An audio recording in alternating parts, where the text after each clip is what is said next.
Il-Bord tal-Matrikola ħabbar numru ta' riformi proposti fiċ-ċertifikat tal-matrikola li jingħata l-istudenti li jkunu temmew l-edukazzjoni post-sekondarja bħal Junior College u l-ħajjer tan-naxxar. Riforma ġenerali żdewlenija fil-kunċett ta' assessjar informali hemm li ċ-ċertifikat tal-matrikola l-edukazzjoni terzjarja jista' jkollu fih assessjar kontinwu ta' massimu ta' 20%. Dan ifisser li l-istudenti li jkunu temmew l-istudju f'istituzzjoni akademika post-sekondarja ma jkollhomx biss eżami finali tal-aħħar iżda x-xogħol jkunu wettqu matul is-sentejn jgħoddu wkoll f'dan iċ-ċertifikat tant importanti biex fost l-oħrajn tidħol fl-Università ta' Malta. Fost ir-riformi proposti hemm l-istudenti li jidħlu fis-sistema edukattiva post-sekondarja jiġu rikonoxxuti għall attivitajiet ekstrakurrikulari. Id-direttur tal-Metzek, is-sur Dario Perotta, tkellem dwar il-fatt li ħafna studenti jagħmlu diversi attivitajiet li sa issa qatt ma ġew rikonoxxuti għalihom.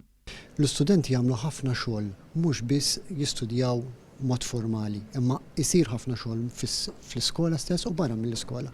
U tajjeb li dak jiġi rikonoxxut ukoll.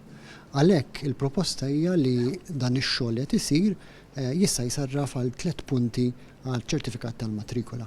Intqal li din l-attività edukattiva ekstrakurrikulari ta' mhux anqas minn 80 siegħa trid ikollha superviżjoni ta' edukaturi fl-iskola iżda l-attività tista' ssir lil hinn mill-parametri tal-iskejjel tagħna.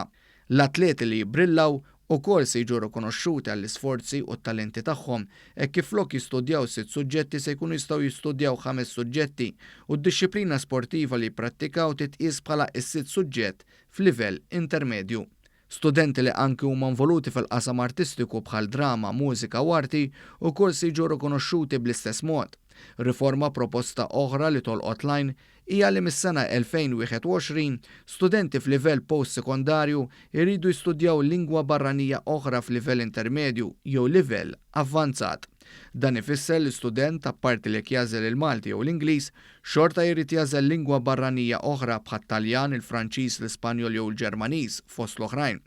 Jeħtieġ inħarġu l-istudenti għal aktar lingwi mitkelma u din hija proposta li tmur id fit ma' dak rakkomandat mill-Kummissjoni Ewropea saħaq iċ-ċermen tal-Bord tal-Matrikola, il-Professur Frank Ventura. Għalhekk aħna biex niffaċilitaw ukoll l-introduzzjoni tagħha sa nagħmlu 4 suġġetti oħra fi profiċenza li jkomplu jibnu fuq is-sillabi li hemm palissa tas-sekk.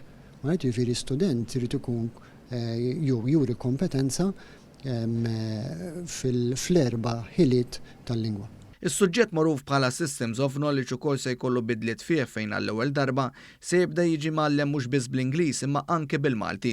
Fih se jkollu temi li jgħaddu tarif kulturali lill-istudenti filwaqt li jitjiebu l-ħiliet komunikattivi tal-istudenti li jażlu triq akademika. Filwaqt li t-tema kulturali fl-oqsma tal-erf se jiġi assessjat b'eżami, it-tema tal-komunikazzjoni se titkejjel b'assessjar informali matul is-sena akademika. Intant il-proġett li l-istudent kien jiġi eżaminat għalih f'dan is-suġġett se jitneħħa. Il-konsultazzjoni għal dawn ir-riformi tagħlaq fl-aħħar tax-xahar.